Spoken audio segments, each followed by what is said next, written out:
আসসালামু আলাইকুম, সেলাইবাড়ি ইউটিউব চ্যানেলে আপনাদের স্বাগতম। আজ আমি দেখাবো কিভাবে পেটিকোট সেলাই করতে হয়।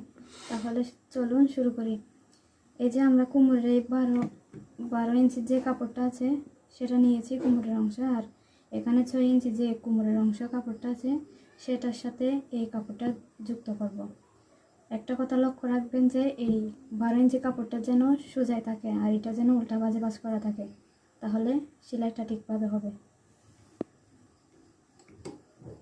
এখানে আমরা একটা চাপ সেলাই দেব যাতে সেলাইটা পরবর্তীকালে খুলে না যায় আর কি।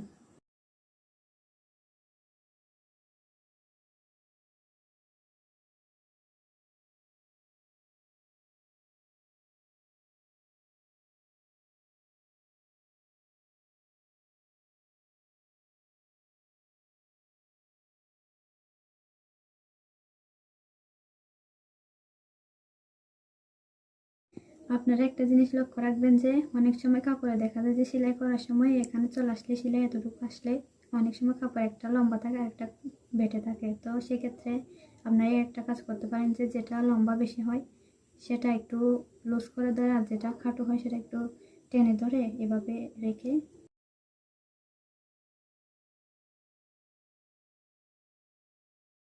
এই যে দেখুন এখন সমান হয়েছে, টেনে ধরেছি তাই। আর দেখুন এভাবে সেলাই করবেন, চাপ সেলাই দিবেন যাতে সেলাইগুলো পরবর্তীকালে খুলে না যায়।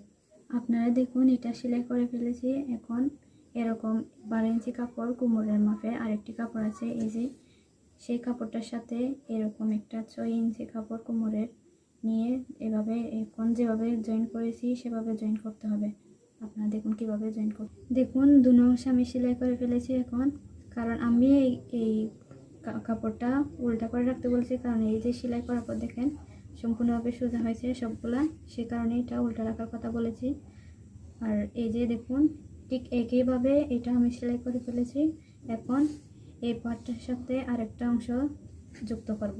আপনারা দেখুন, এই যে আপনারা দেখুন, আপনারা হয়তো বুঝতে পারেননি আমার কথাটা। এখানে এই 12 ইঞ্চি যে কাপড়টা আছে সেটা হচ্ছে এটা এইভাবে পাস করলে 6 ইঞ্চি হবে। এই যে 6 ইঞ্চি হবে, আপনারা মেপে নিতে পারবেন 6 ইঞ্চি হবে। আর এভাবে খুললে 12 ইঞ্চি। আর এই যে এখানে 6 ইঞ্চি আছে কাপড়, এই যে 6 ইঞ্চি, এই 6 ইঞ্চি এরকম কাপড় হবে 4টা, আর এরকম কাপড় হবে 2টা। এই 12 ইঞ্চি কাপড়টার সাথে এই পাশে একটা 6 ইঞ্চি কাপড় জয়েন করতে হবে, আর এই যে এই পাশে একটা 6 ইঞ্চি কাপড় জয়েন করতে হবে। তাহলে পেটিকোট সেলাইটা একটু সুন্দর হবে। এই যে আপনারা দেখুন আমি সেলাই করে ফেলেছি। আপনারা একটা জিনিস লক্ষ্য রাখবেন যে সবসময় 12 ইঞ্চি যে কাপড়টা আছে সেটা মাঝখানেই থাকবে, সেটা যে কোনো পেটিকোটের মাঝখানে থাকবে। আর পাশে যে 6 ইঞ্চি যে কাপড়টা আছে সেটা এ পাশে একটা থাকবে, এ পাশে একটা থাকবে। ঠিক একইভাবে আমি এই যে আরেকটা পার্ট পেছনের পার্টে নিয়ে নিয়েছি 12 ইঞ্চি, ঠিক একইভাবে মাঝখানে থাকবে। এদিকে 6 ইঞ্চি কাপড় আর এদিকে 6 ইঞ্চি কাপড় আমি রেখে দিয়েছি, সেলাই করে নিয়েছি। আপনারা একটা জিনিস লক্ষ্য রাখবেন যে দুটোটা যেন সোজাভাবে হয়ে না যায়, কারণ আমরা যেমন উল্টাতেই সেলাই করতেছি উল্টাতেই সেলাইটা চালিয়ে যেতে হবে। তাহলে দেখুন এখন এই পার্টের সাথে পিছনের পার্টের সাথে সামনের পার্টটা আমি এভাবে জয়েন করে নিব।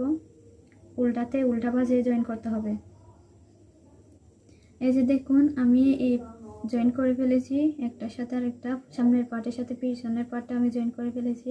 দেখুন এই পাশেরটা একটু ভিন্ন আছে, কারণ এখানে কোমরের ঘর সেলাই করার জন্য জায়গা রাখতে হবে। আপনারা হয়তো বুঝবেন না কয় ইঞ্চি জায়গা রাখবেন, আমি একটা মাপ বলে দিচ্ছি কয় ইঞ্চি রাখবেন। এখানে 4.5 ইঞ্চি অথবা 5 ইঞ্চি রাখবেন, সেটা হচ্ছে নির্দিষ্ট মাপ, সেটা রাখলে বেটার হয়। আপনারা দেখুন আমি এখানে এই যে 4.5 ইঞ্চি কাপড় সেলাই করব না, কারণ সেটাতে কোমরের ঘর রাখতে হবে, আপনারা জানেন নিশ্চয়ই। তাহলে আমি তারপর 4 ইঞ্চি পর থেকে সেলাই করব। আপনারা দেখুন প্রথমে এখানে চাপ সেলাই দিতে হবে, কারণ এখানে আরেকটা কোমরের জন্য ঘরের জন্য যে সেলাই হবে তার জন্য সেলাই করতে হবে তাই।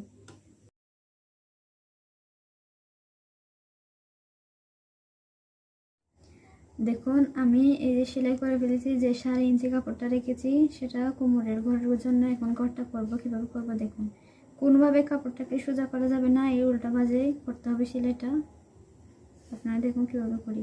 সবসময় লক্ষ্য রাখতে হবে এদিকেরটা একটু মোটা করে রাখবেন, আর এদিকে একটু খাটো করবেন, চিকন করবেন, যাতে এই যে এভাবে হয় সুন্দর হয় ঘরটা।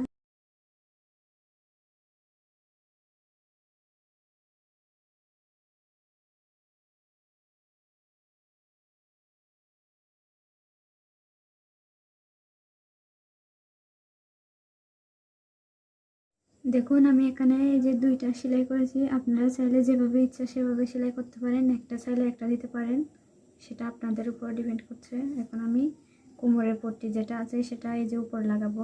আপনারা দেখুন কিভাবে করছি। দেখুন আমি এই যে কোমরের পট্টি সেলার জন্য 5 ইঞ্চি করে কাপড় নিয়েছি।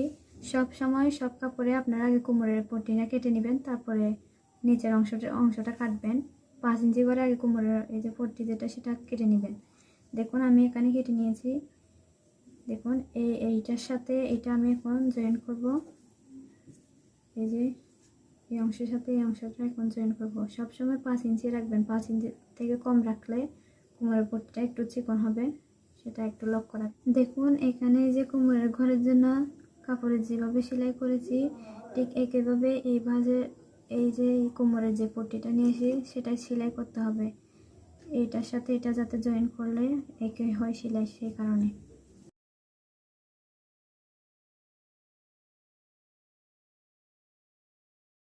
এই যে আপনারা দেখুন এই যে কোমরের ঘরের জন্য যে কাপড়টা সেলাই করেছি, এই যে এখানে যে পট্টি যে সেলাই করেছি আমি, এই যে এখানে এভাবে বাস করব আমি একটু করে। এই বাজের সাথে এই কাপড়ের এই যে এতটুকু আপনারা চাইলে এখান থেকে একটু বাড়তিও নিতে পারেন, কারো সেলাই যদি অসুবিধা হয়। এই যেভাবে নেবেন, দেখুন এভাবে নিয়ে নেবেন বাস করে। আর এই পাশের যে অংশটা আছে সে একইভাবে এভাবে বাস করবেন।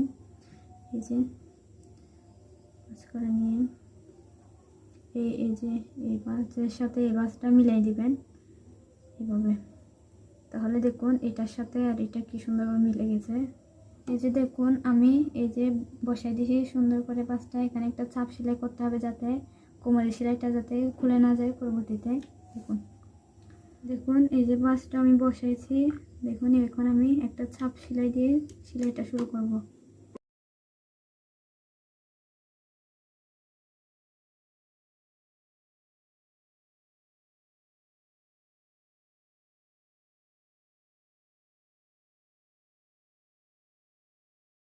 এখন আমি এই কোমরের পট্টিটা জয়েন করে ফেলেছি। আপনারা হয়তো প্রশ্ন করতে পারেন যে আমি তো বলেছি সবগুলো উল্টা বাজে বাজ করে সেলাই করতে হবে, এখন আমি সোজা বাজে কেন করছি? আসলে আপনারা যেভাবে ইচ্ছা করতে পারেন কোমরের পট্টিটা, কারণ আমি সোজাতে করেছি কারণ এই সোজাতে সেলাইটা কেমন হচ্ছে সেটা আমি দেখতে পাচ্ছি। এই যে উল্টাতে যদি সেলাই করি তাহলে প্রথমটা আমি দেখবো না, সে কারণে আপনারা যেভাবে চান সেভাবে করতে পারেন।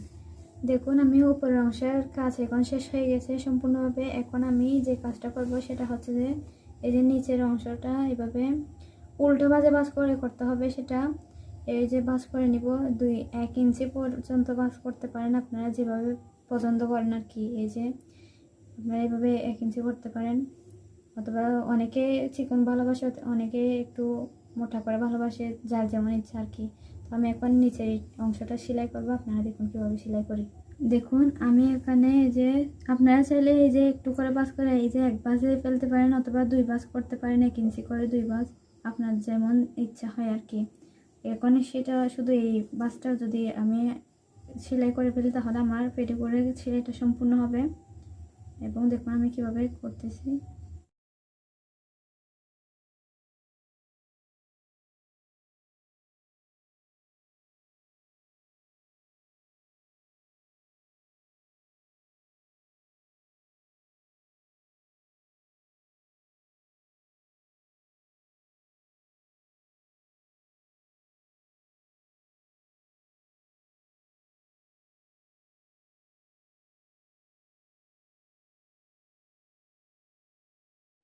দেখুন আমার পেটিকোট সেলাই করা সম্পূর্ণ শেষ। এখন এটা তার কোনো কাজ বাকি নেই, আমি নিচের অংশটাও সেলাই করে ফেলেছি।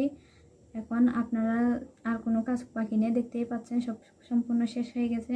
এখন যদি আপনারা এই পেটিকোট সেলাই করতে যদি কোনো কিছু না বুঝে থাকেন তাহলে অবশ্যই কমেন্টে জানাবেন।